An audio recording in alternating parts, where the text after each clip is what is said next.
তো দেখো আমার ফুলুরিগুলো কিন্তু ভাজা হয়ে গেছে, খুব অল্প সময়ে কিন্তু ভাজা হয়ে যায়, বেশি সময় লাগে না, অল্প সময়ে কিন্তু এরকম বিকালে গরম গরম এই নাস্তা হিসাবে খেতে পারো তোমরা।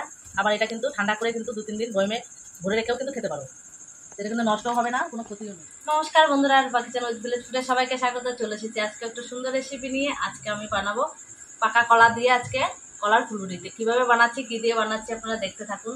ভিডিওটা ভালো লাগলে অবশ্যই একটা কমেন্ট করবেন আর একটু বেশি বেশি করে শেয়ার করবেন। তো চলুন শুরু করি আজকের রেসিপি। তো কলার এই ফুলুরি রেসিপিটা বানানোর জন্য আমি কী কী উপকরণ নিয়েছি একবার আপনাদেরকে দেখাই। তো এখানে আমি নিয়েছি পাকা কলা, আমাদের গাছের কলা। তো এখান থেকে ছিঁড়ে আমি এগাটা পেকেছিল বলে এগাটা নিয়েছি। এখানে নিয়েছি আটা, এখানে নিয়েছি সুজি, স্বাদ মতো লবণ, এখানে নিয়েছি আমি গুড়, আর নিয়েছি নারকেল কোড়া। তো মাত্র এই কটা উপকরণ দিয়ে আজকে আমি রেসিপিটা বানাবো। তো এবারে আমি প্রথমে কলার খোসাগুলো একটু ছাড়িয়ে নেব।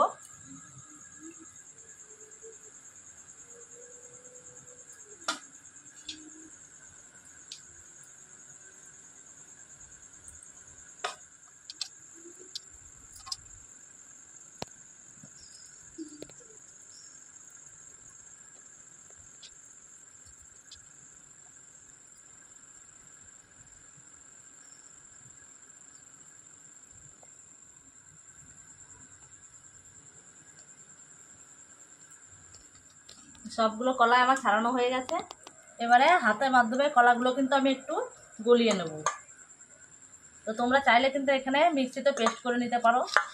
তো যেহেতু কলা নরম, তো সেখানে হাতেই কিন্তু হয়ে যাবে, মিক্সিতে আমি আর গেলাম না। তো সবগুলো কলা কিন্তু আমার গলিয়ে নেওয়া হয়ে গেছে। তো এখানে আমি এবারে আটা দেবো। আমি এরকম এক বাটির আটা নিয়েছি, আটাটা কিন্তু আমি আমার যতটা লাগবে সেই পরিমাণ অনুযায়ী আমি দেবো। আর নিয়েছি আমি এখানে এক বাটি সুজি। তো সুজির থেকেও আমি কিন্তু অর্ধেকটা দিয়ে দেবো। এবারে দেবো আমি এখানে একটা নারকেল থেকে অর্ধেকটা কুড়িয়ে রেখেছিলাম, নারকেল কোড়াটাও ওর মধ্যে দিয়ে দেবো। দিয়ে দেবো আমি 100 গ্রাম গুড়, আর দিয়ে দেবো আমি স্বাদ মতো লবণ। তো তোমরা কিন্তু এখানে, আমি যেহেতু গুড় দিয়ে করছি, তো তোমরা এখানে গুড়ের জায়গায় কিন্তু চিনি দিয়েও করতে পারো। তো এবার ভালো করে একটু মাখিয়ে নেবো। এইভাবে আমি কিছুক্ষণ ভালো করে মাখিয়ে নেবো। তো মাখানোটা যতটা সুন্দর হবে, সফট হবে, তো ফুলুরিগুলো খেতেও কিন্তু ততটাই টেস্টি হবে। তো দেখো আমি ঠিক এরকম নরম করে মাখিয়েছি। এটা কিন্তু খুব শক্ত করার দরকার নেই। দেখো কতটা নরম হয়েছে, তোমরা দেখে নিশ্চয়ই বুঝতে পারছো। তো এবারে কিন্তু আমি এটা 5 মিনিটের মতো ঢাকা দিয়ে রেখে দেবো। ফিরে এলাম 5 মিনিট পর। এবারে আমি উনুনে বসিয়ে নিয়েছি কড়াই। তো কড়াইতে আমি কিন্তু এখানে সাদা তেল দিয়ে ভাজবো। তো এখানে কিন্তু তেলটা আজকে একটু বেশি দিতে হবে।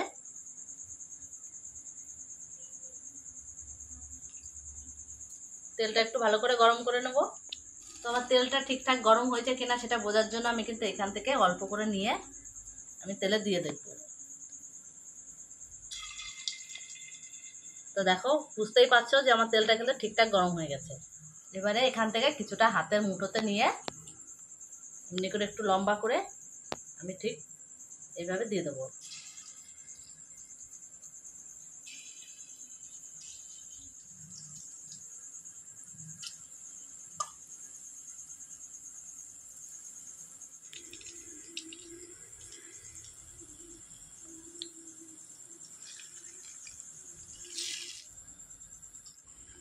তো দেখো সুন্দর কালার চলে এসেছে অটোমেটিক। তো আমি একটুখানি উল্টো পাল্টা করে একটু নাড়ি চাড়িয়ে নেব, যাতে সব দিকটাই ভালোভাবে ভাজা হয়ে যায়।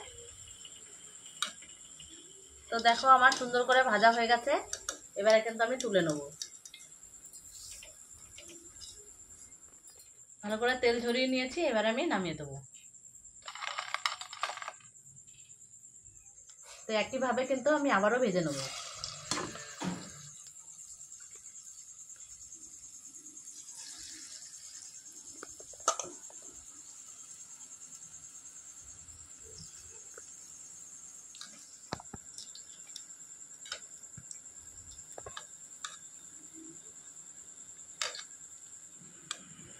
তো এটা আমার ভাজা হয়ে গেছে, এবার এটা তুলে নেব।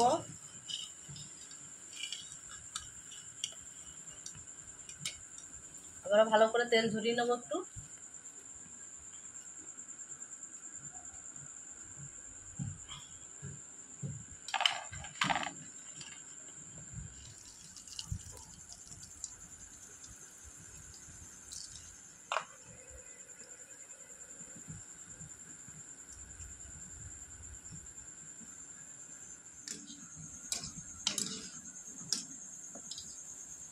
তো দেখো আমার ফুলুরিগুলো কিন্তু ভাজা হয়ে গেছে, খুব অল্প সময়ে কিন্তু ভাজা হয়ে যায়, বেশি সময় লাগে না, অল্প সময়ে কিন্তু এরকম বিকালের গরম গরম এই নাস্তা হিসাবে খেতে পারো তোমরা। আবার এটা কিন্তু ঠান্ডা করে কিন্তু 2-3 দিন বয়মে ভরে রেখেও কিন্তু খেতে পারো, এটা কিন্তু নষ্ট হবে না, কোনো ক্ষতিও নেই।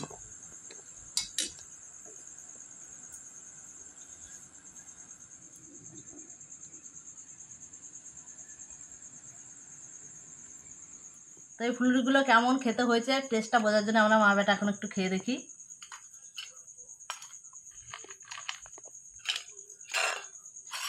খা,